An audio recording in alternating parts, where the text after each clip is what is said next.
We'd like to welcome everyone to the January 2020 Tanho Monday Textual Study.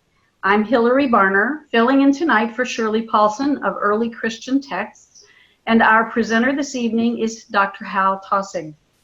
In this study, we'll be talking about the parables of Jesus in the Gospel of Thomas.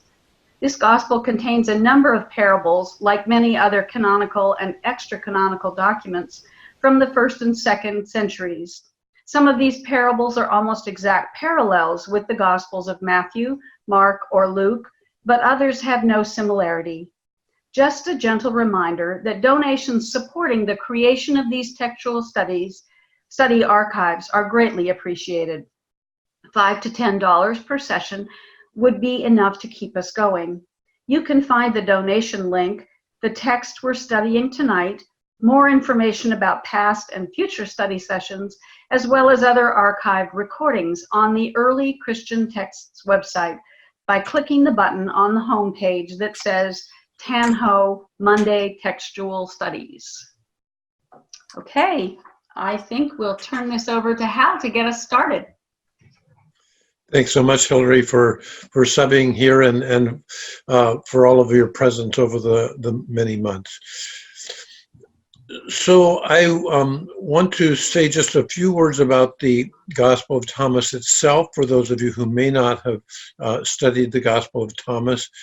We did, as a Monday study session, we did study the overarching Gospel of Thomas about 7 months ago. And so some of you have been with us on that, but we are tonight going to be focusing in on the parables of the Gospel of Thomas.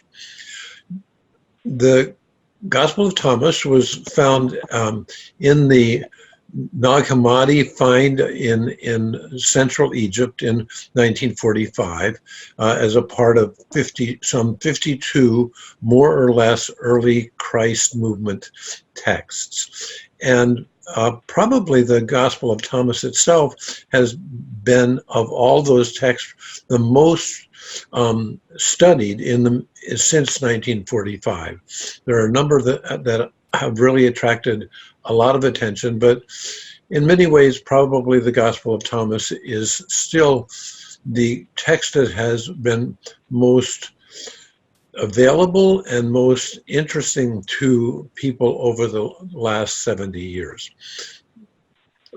We will see that the Gospel of Thomas is basically what one would call a sayings gospel, or perhaps even more appropriately, a sayings text. That is, it only holds texts and only sayings texts.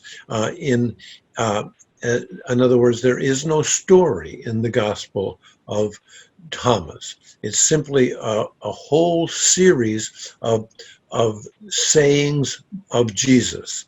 That doesn't mean we necessarily think that all of these sayings are historically accurate, as we don't think that necessarily of parables in the Gospel of Mark or the Gospel of Luke or Matthew.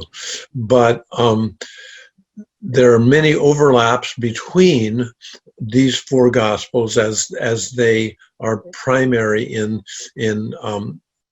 giving us a sense of what kinds of parables might be attracted from a larger set of practices. The Gospel of Thomas, as I said, has been studied a lot, but I would have to say for myself that the Gospel of Thomas continues to be a significant puzzle for all readers. It has a lot of similarities with canonical gospel sayings of Jesus. And on the other hand, because it's a sayings gospel, it's very difficult for moderns to think with a text that does not have a narrative or a story with it relative to Jesus. So if you find yourself scratching your head about some of the parables tonight in the Gospel of Thomas, you need to know that probably the 3 or 4 generations of scholars would join you in not being really on top of exactly what's going on in the Gospel of Thomas. One of the things that many scholars have said is this is a real strong indication that Jesus himself was primarily a teacher. In other words, what we have here are simply 114 short sayings or short teachings of some kind of Jesus. And what we therefore think is that the way, at least a number of scholars think, that what we find in Matthew, Mark, and Luke, especially canonically, as sayings in the middle of a story or different stories, because Matthew, Mark, and Luke are somewhat different in their stories, really could be pointing back to a time in which the main way that people began to recognize Jesus as important was simply these 114 sayings. In other words, that Jesus was primarily known, first of all, as a teacher, and probably a teacher from a fairly unscholarly way of presentation. Perhaps even someone who didn't know how to read and who was not schooled himself. So we can return, I think, to some of those questions as we dip into the Gospel of Thomas's texts themselves, and particularly the parables. I think I'd like to spend a few moments talking about the study of parables in the last 100 years. And I would like to do this really as a way in. I would like us to look at just one of the texts, one of the parables in the Gospel of Thomas, which is text number 9. You will probably notice that this is in fact one of the parables that's most known from Jesus, and this is the parable of the sower. This version of the parable of the sower in Gospel of Thomas 9, and I'll read that in case some of you don't have it in front of you. Jesus said, "Look, a sower went out with a handful of seeds and sowed them. Some fell on the road. The birds came and gathered them. Others fell on the rock. They did not take root in the soil or produce ears. And others fell among thorns. They choked the seed and were eaten by worms. And some fell upon good soil and produced fruit up to the sky, 60 per measure, 120 per measure." So you'll notice that there is a little difference between that and the way the sower parable is presented in Matthew, Mark, and Luke. But by and large, it's the same short story. Here we can see that for the Gospel of Thomas, the Gospel of Thomas represents it just as that story of someone who basically is doing a fairly bad job of sowing.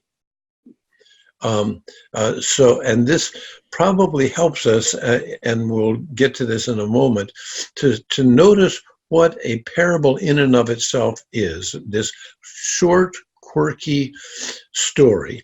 And in this case, as in many cases of parables, the story is surprising.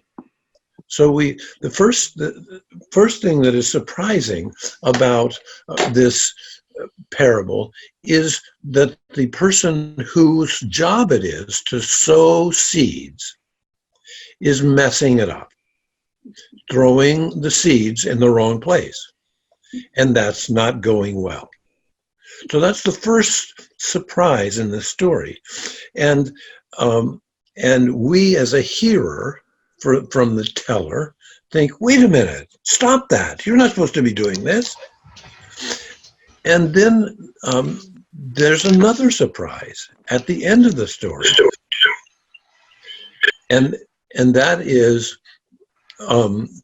that even though the sower has really messed up a lot and has done a poor job of sowing, it's a spectacular harvest. So here I just want us to see then how surprising this parable is. It's about surprise, and in one case the surprise is disturbing, and in the other case it's surprising because the bad job has produced a great harvest. I think that when we hear parables from the canonical gospels, one thing that is hard to do is be surprised because we've read them so often. So I really like the Gospel of Thomas's presentation of this because we see that, but also partly because if you read this in Matthew, Mark, or Luke, it is no longer surprising for two reasons. One, many of us have read it for a long time and we kind of yawn to get through it because it's not surprising. We have done it so much. But the second reason that it's not surprising is that in Matthew, Mark, and Luke, this story is then interpreted right afterwards by Jesus.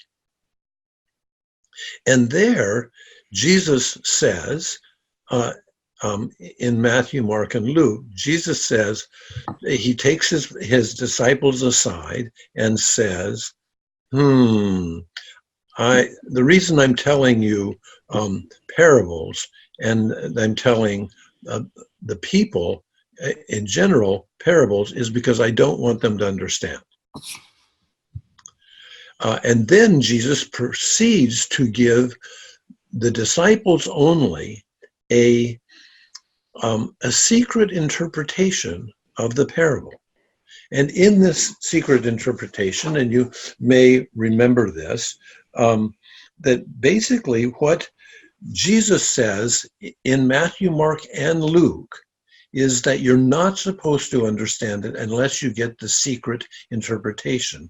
And in the secret interpretation, everything that happens to the seed is not about someone sowing seeds, but it's a secret passage in which it's what happens to the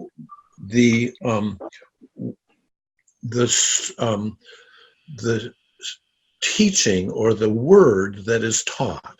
In one case, if one bad thing happens, it's because some people don't understand the word for one reason or another. So in other words, what we see in Matthew, Mark, and Luke is that this parable is not meant to be surprising after you've got the secret teaching. So it's almost impossible for us to be surprised by the gospel, by this parable. Rather, if we follow the impression from Matthew, Mark, and Luke, what we want to do is get the secret reading of this. This is what we call an allegory, not a parable. So an allegory is always something that secretly interprets another text that couldn't be interpreted that way unless you give another meaning to each section of the parable or of the text that you're making an allegory about. So almost 100 years ago, a little bit more than 100 years ago, a number of scholars in Germany began noticing that most of the parables in the canonical gospels don't have the secret, they don't have the secret interpretation. Rather, they are, by and large, sometimes funny and almost always surprising little stories. So you'll remember, for instance, 2 surprising parables that don't have secret interpretations. The sowing of the mustard seed, which is surprising in that mustard seeds are, by and large, if you sow them, you're really sowing weeds.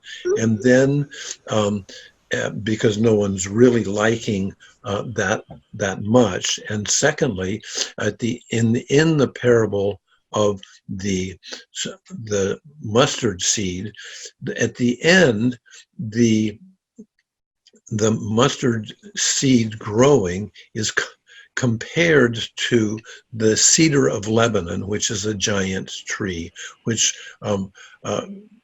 holds so many birds in it because it's so great. Similarly, you have another parable, like the parable of the kingdom of God being compared to a woman who sows, who makes bread and puts leaven in it, and it grows to be very big. There, the kingdom of God is compared to a woman. That's surprising. And compared to leaven being put into the dough, that's surprising too in the ancient world, because leaven is by and large considered to be dangerous. So if you look at all of the parables, or many of the parables, both in Thomas and in the rest of the Gospels, they are generally quirky little surprise stories, often compared to the kingdom of God in ways that are surprising. Why would you compare the kingdom of God to a weed being sowed, or to a woman baking bread with leaven? Here in the Gospel of Thomas, you have that in a parable which the Matthew and Mark and Luke have actually turned into an allegory. Okay, that's a big mouthful. Some of you know this, but I want to stop here to have us take on the possibility that parables are quirky, surprising stories that have, by and large, for canonical readers, it's much more confusing, because the first time Jesus teaches, for instance, a parable in the Gospel of Mark, he does it by turning it into not a parable, but an allegory. So let me stop here and have folks ask questions, have protests, or muse themselves on these 3 parables that I've opened up, and actually 2 are in Thomas straightforwardly, and to a certain extent 3. So let's see if we can catch up with 100 years of parable scholarship. But I think that some of you will want to ask questions or protest this kind of approach. I had a little question, not totally related to what you've talked about, but in researching some of this, I read an article about why possibly this was not included in the Gospel of Thomas with the other Gospels in the canonical Bible. And one of the comments was that clearly his approach is Gnostic, which was not acceptable for, he was anti-marriage and anti-procreation, and that some of the opinions that came out in there would not have been acceptable. And I just was curious what you thought about that. Thanks. Yeah, I think that there is that goes along to a certain extent with the contrast that I was saying earlier, that it seems to have some different approach to some of what one learns from the canonical. We don't actually, in the ancient world, we don't have people saying, boy, that Gospel of Thomas is so confusing. Matter of fact, because there's so much wisdom literature in the ancient world, that it seems to be we know that it was widely distributed because we have it in multiple languages. It is, you can feel us straining, can't you, as moderns, in terms of some of the contrasting approaches. Let's see if there are any other questions about the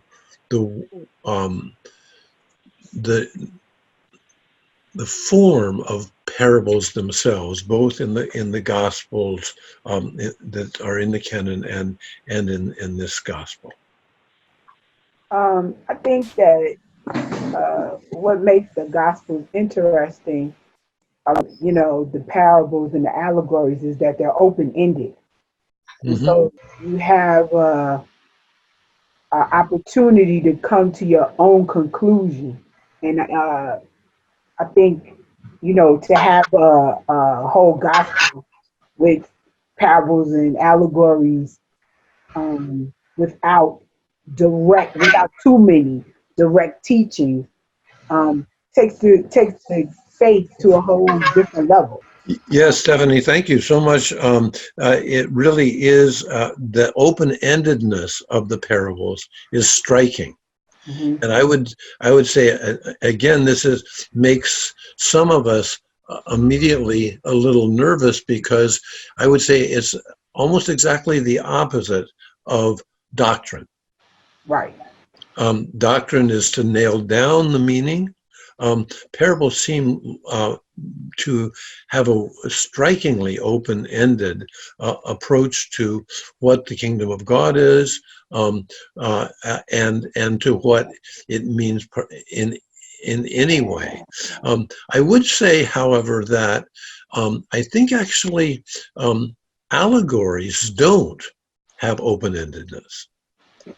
In other words, allegories also want to nail it down.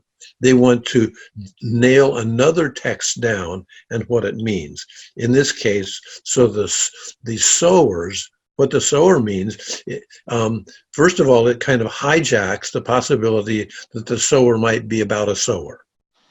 And might be this funny little thing that happens to somebody who messes up in sowing, in which all of a sudden, out of a disaster comes really wonderful result. And so I would really follow you, I think, on seeing how the parables themselves are very open-ended. And so, but I think that allegories actually are trying to keep the open-endedness of the parable in check. I get what you're saying with that, but like with the sower in the Gospel of Thomas, it depends on which seed you are, right? So the sower goes out and he throws the seeds around, and right. And so, and I only, my father used to use this parable to describe my behavior. And so you know, you decide. I think the sower is one part of it, but the seed is another, right? And so my father said, "You're like the seed." You know, I was a teenager. You're like the seed that falls in between the rocks. You know, you grow up a little bit, and I would be like, "Oh, what?" And so, so what kind of seed do you want to be? And so, yes, it kind of nails it down, but it's still a way of looking at it from a different perspective. And so, um, I wanted to be the seed that fell on the fertile soil. Yeah, yeah. As opposed to in between the rocks, you know. And so when your father said you're the one that falls between the rocks, what did that do to you? Oh, I was offended, but I was Uh-huh. a good church girl. How dare you say I'm falling between the rocks? But I get where he was going. But in reading that, right, I didn't just remain the seed that fell between the rocks.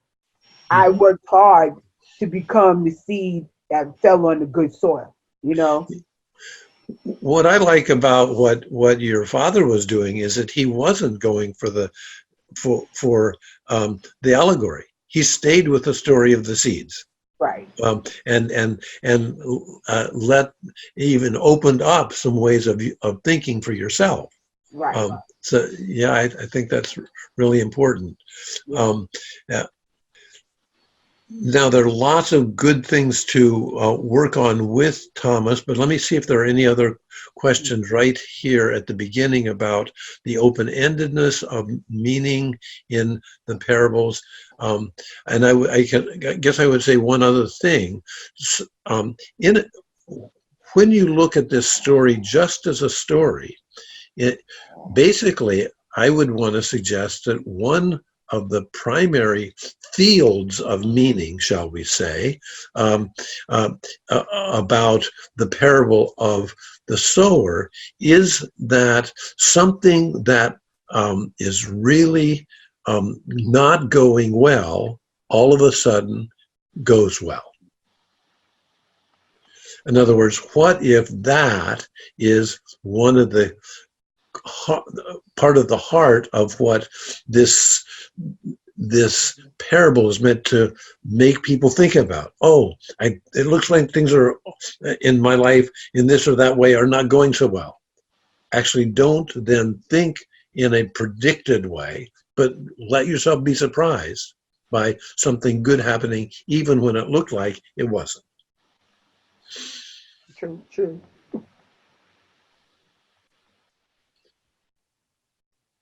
Just following up Stephanie's thought a bit further about how the canonical gospels tie things down, doesn't that betray a real nervousness in those gospel communities that we need to control this, and therefore, if that's the case, does that indicate the Gospel of Thomas being much earlier, or being somehow in a community that's far more trusting and allowing of multiple interpretations?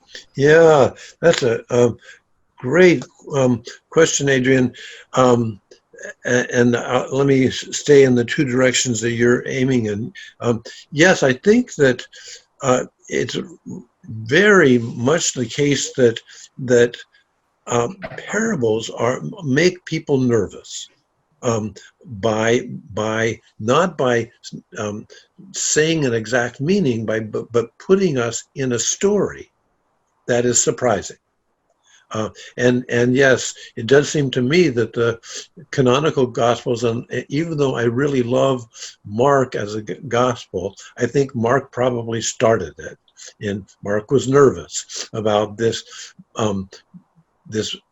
parable and needed to make it a little bit less open-ended. Thomas never gives an allegory. of a parable. So, most scholars of parables in the last 100 years have really gone towards the fact that a number of other parables in the, not a lot of them, but some of the, there are a couple of others that also do have an allegory attached to them in the canonicals. So yes, that would tend to say, Adrian, that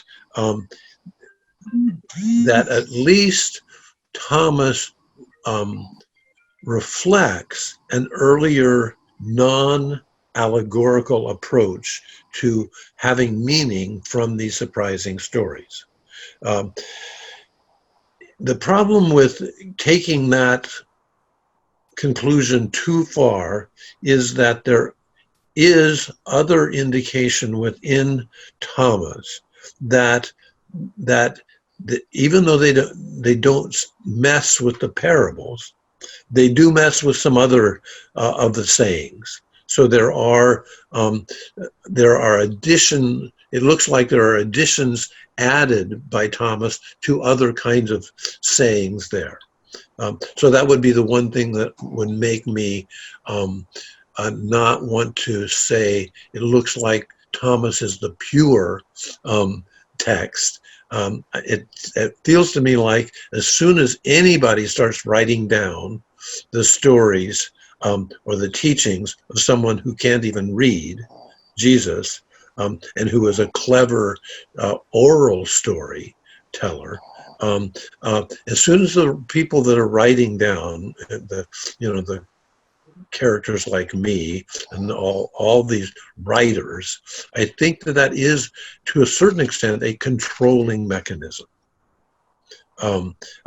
So what seems to be the possibility still, though, in your direction about Thomas, many scholars now are thinking that Thomas may actually have not only one way of interpreting, but Thomas is comfortable with having somewhat competitive ways of interpreting the teachings of Jesus. So let me go a little step further and look at the last parable in the Gospel of Thomas, and that is the 113, and I'll read that out as well. His followers said to Jesus, "When will the realm come?" So this is the larger, in Thomas, Matthew, Mark, and Luke, most often the parables are associated with the idea of the coming of the realm of God or of the kingdom of God. So his followers said to Jesus, "When will the realm come?" And then Jesus says, "It will not come by looking for it. It will not be a matter of saying, 'Here it is,' or 'Look, there it is.' Rather, the realm of the Father is spread out upon the earth, but people don't see it." So here you'll notice how this links to what we were talking about in terms of the parable of the leaven and the parable of the sower and the parable of the mustard seed. Here Jesus is saying, actually, trying to find the realm of God is probably not the way you would approach it. Just notice or know that the realm of God is spread out on the whole earth, and people aren't just seeing it. So there again, it's relax into the possibility of being surprised about where the realm of God is in your life. This is, in some ways, that 113 has often been thought of as kind of the key interpretive gesture in Thomas of all of the parables, because this is now not just one parable about where the realm of God is in a particular story, but it's a story of the realm of God itself is just spread out everywhere, if you would only see it. This is not unlike the first parable in the Gospel of Mark, where, or it's a summary of the parables in which Jesus says, the realm of God is at hand. Change your life and receive it. In chapter 1 of Mark. So I will stop and just see if there are other thoughts as we proceed.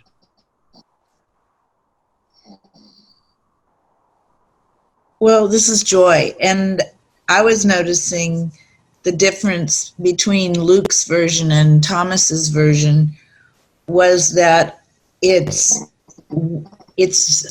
they both say you can't see it with your eyes, but one says it's within you, where the other says it's everywhere. And it's such a good, I like that. I like Thomas. I like Thomas because it really makes me think. And probably for me because it's new and different. But I wonder whether it made people think at that time, because did they understand what he was saying in some of these sayings? Was this some deep teaching that you had to be in and already know all these things before you could understand it? And for me, it just really makes me think about it. Thank you, Joy. Yes, I think you're on to something really important here. And so if we take Thomas as just this bundle of sayings, I think you're quite close. And there, I think it's very important to at least consider describalizing or taking these out of the context of writing. What you can note about parables is you don't have to know how to read or write to tell a parable or to listen to one. There are almost hardly any of them are more than 3 sentences long. And so this is an oral culture. And this kind of teacher is a peasant teacher. And it doesn't use big words. It doesn't use guiding concepts. It uses surprising stories to reorient one. Yes, so I would want to say, and I follow my colleague John Dominic Crossan on this. He said when people would hear the peasant teacher Jesus say a parable, there would be 3 or 4 of them listening to it, and 3 or 4 having a different interpretation. So in other words, again, not a dogmatician, but someone who wants to pop open the way one lives.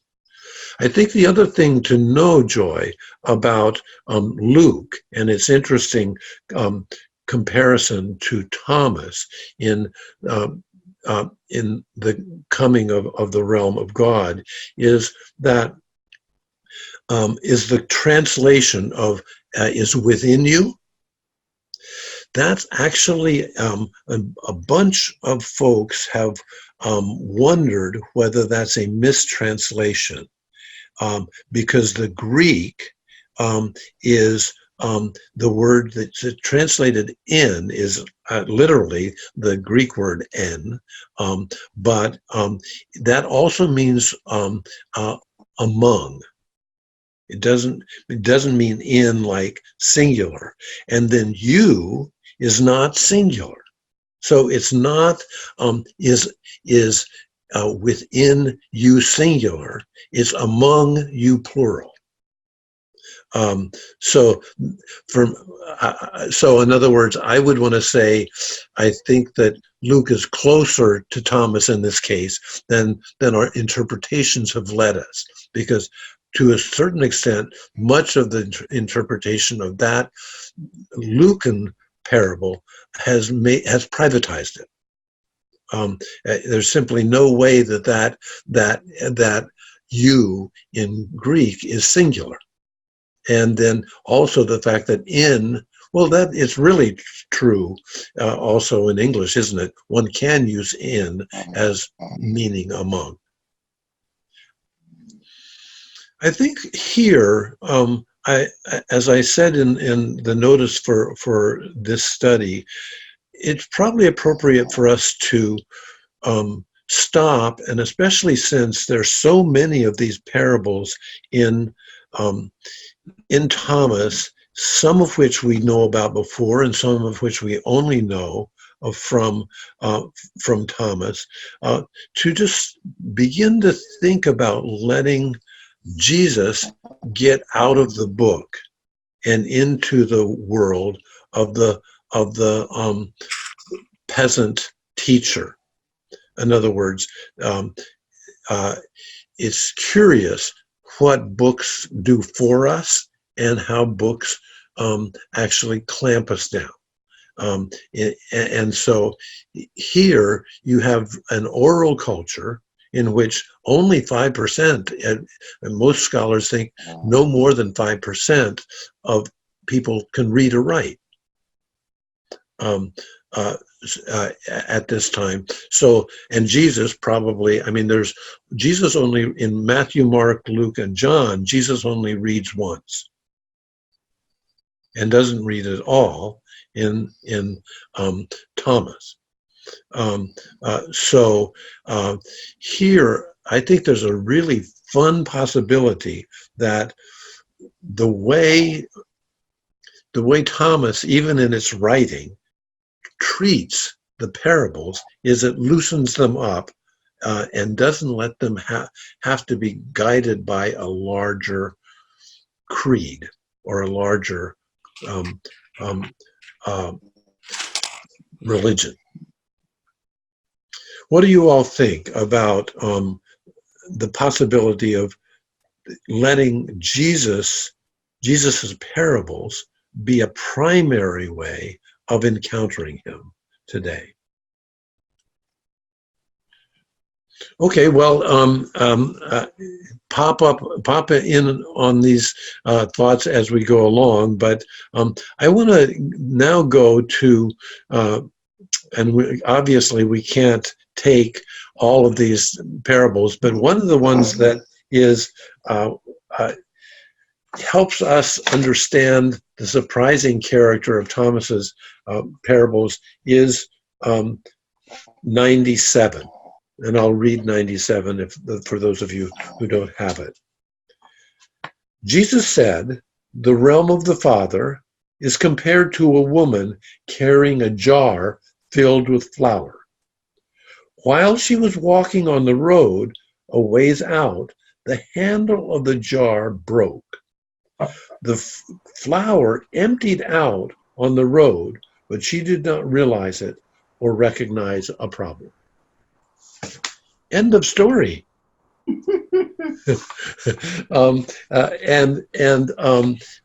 Here, of course, it's really important. Not always does Thomas's version compare in a parable, compare the short little story to the realm of God or the kingdom of God. But here, this one does. So for me, this is very much like the sower who screws up and doesn't do his job right, and what he does is compared to the kingdom of God. Here is basically, I think, it's not unnoticeable that Thomas has basically the same story, or the same kind of story, at the beginning of Thomas in 9, and at the end, or near the end, in 97.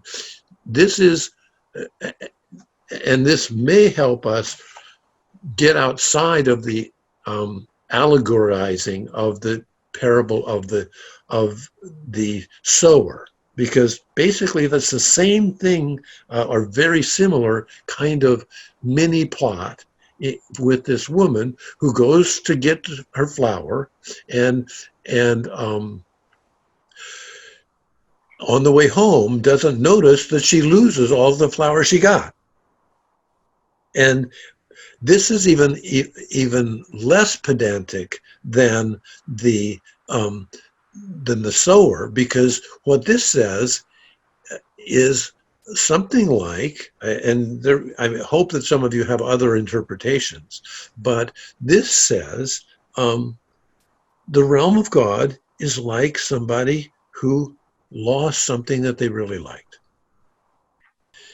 In other words, there, for instance, Joy, I would want to say, as you said, then you think about that. What would it be like to have a storyteller who put right alongside each other something that was valuable and got lost, and the experience of the realm of God? That, I guess, for me, that's really interesting, since larger stories in the early Christ movements are very interested in all kinds of things going wrong, including Jesus's crucifixion. In other words, often in the early Christ movements, people whose lives are full of loss associate Jesus's own loss with getting a new start. So here but here it's probably even more easily claimed. I mean, I ask in classes, I ask people, so what went wrong today? And then to say, could you compare that to the realm of God in your life? And Joy is shaking her head, no, I see her. But I would say it might, if one had a spiritual practice of even consulting the screw-ups in our day as a source of experiencing God's realm, it might be transforming. Hal, if I may, I really like that parable because it's so visual. You hear it and it's like a cartoon. You Yes, see it cartoons like is. that where there's a trail of something, gunpowder or something. But in this case, it's flour, which is useful to people. And I mean, I hear that, and immediately it's one interpretation, but it's God's generosity. You know, that flour's available now. It's all over the place. And in a sense, it's a bit like the previous parable. Look around you. You know, it's just there. It's available. So I think that there's a real profound religious naturalism. It's bringing things down to earth. You don't need fancy doctrine. God's intention is generosity, or something like that.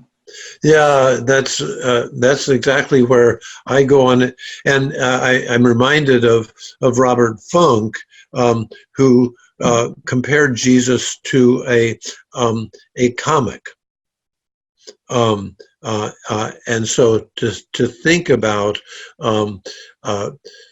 this kind of teaching as basically a stand-up comic, which tells a tiny little story that makes one reassess what's going on, and ends up. I love, Adrian, your possibility that this is really about a charged generosity.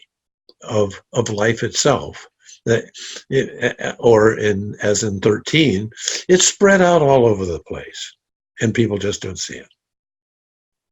Now, when I first read this parable many years ago, it reminded me of a poem in the play for colored girls by Ntozake Shange. And so the poem says, somebody almost ran off with all my stuff. And so I read this from a womanist perspective, that you can lose all your stuff. That could still be in the realm of God. And it doesn't necessarily mean that it's a happy thing. Oh, your stuff got put, that somebody almost walked away with all my stuff. And it's a poem about relationship. And that you almost gave your whole self away and didn't even realize it.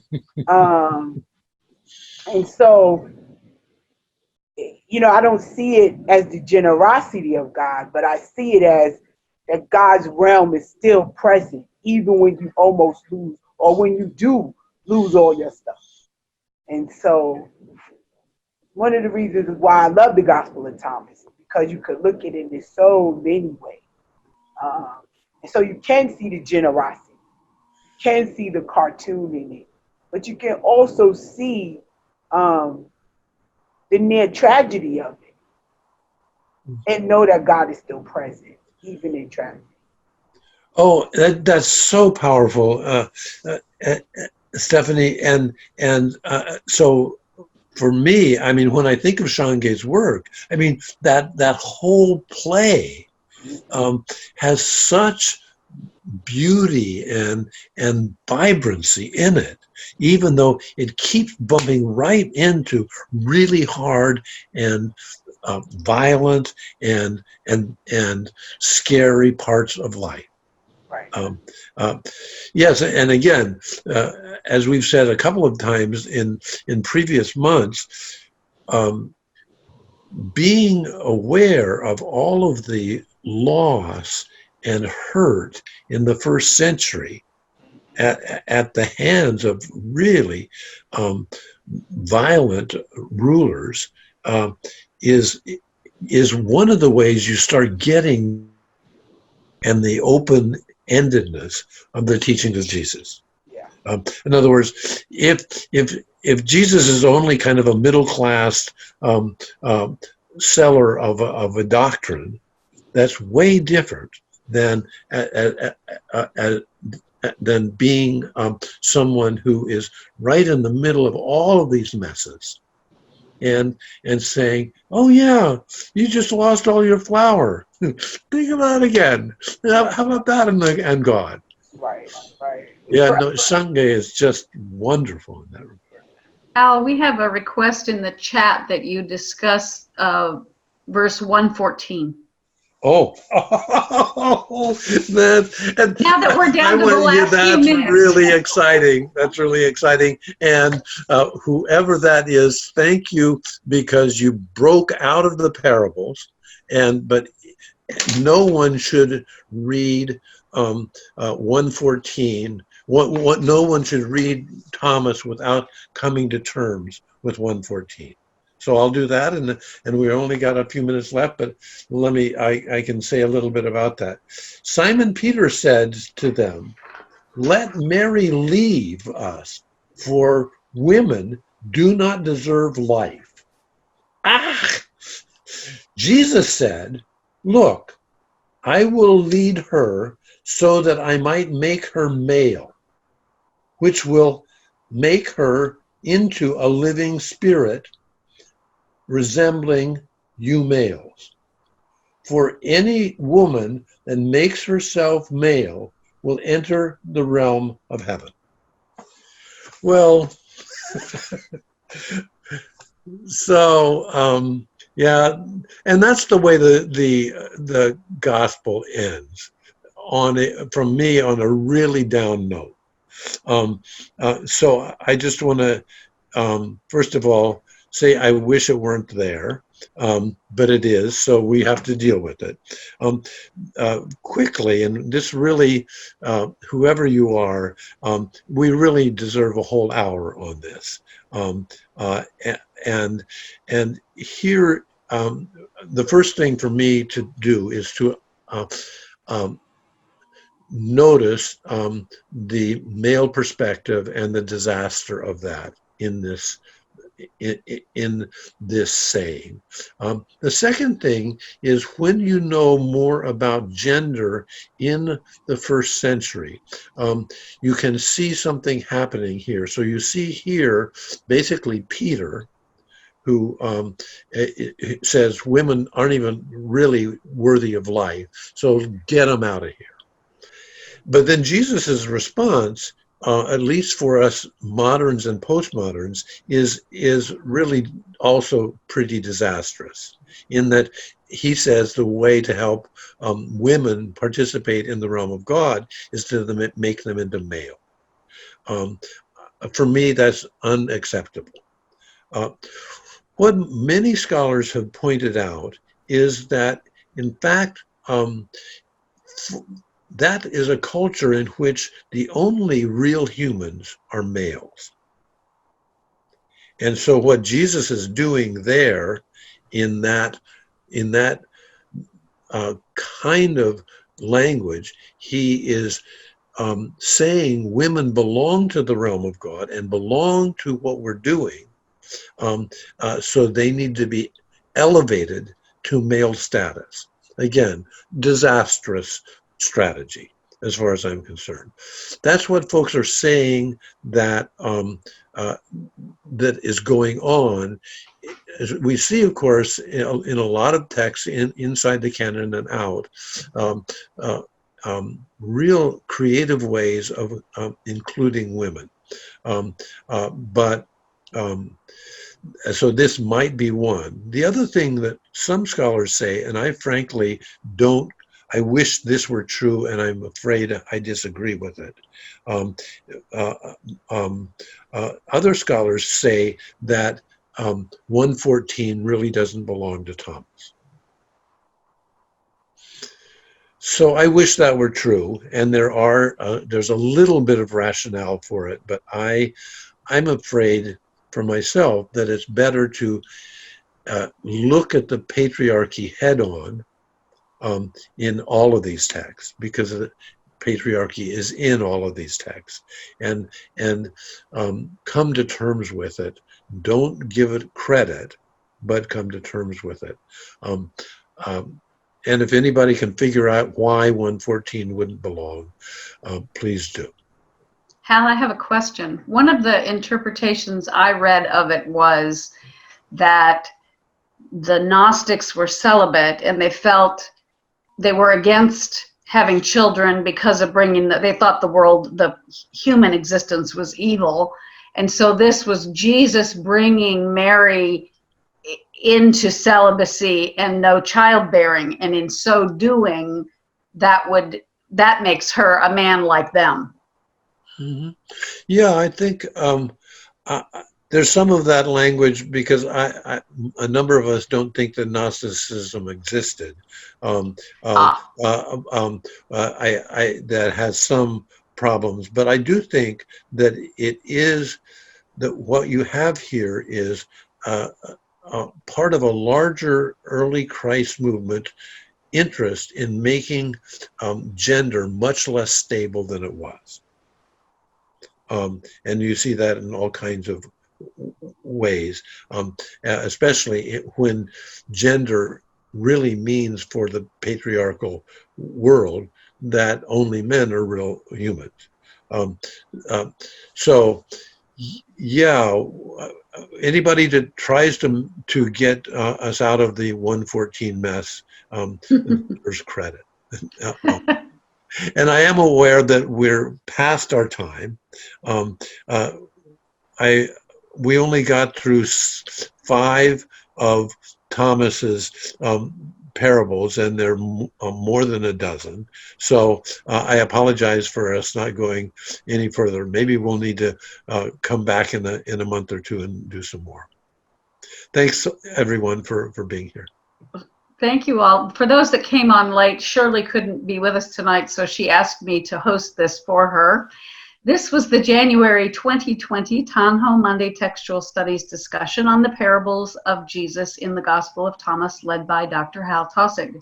Once a month from 8 to 9 Eastern Time on Monday nights, generally the 4th of the month, the Tanho Center sponsors a discussion of one of the early Christian texts. Each session is led by a trained scholar who shares a well-framed overview of the particular text and allows discussion participants time to share their insights as well. Donations supporting the creation of these textual study archives are greatly appreciated. To donate, simply click on the Tanho Monday Textual Studies button on the Early Christian Text homepage. You'll also find the donation button directly to Early Christian Texts so that we can keep up the hosting the website. Thanks so much.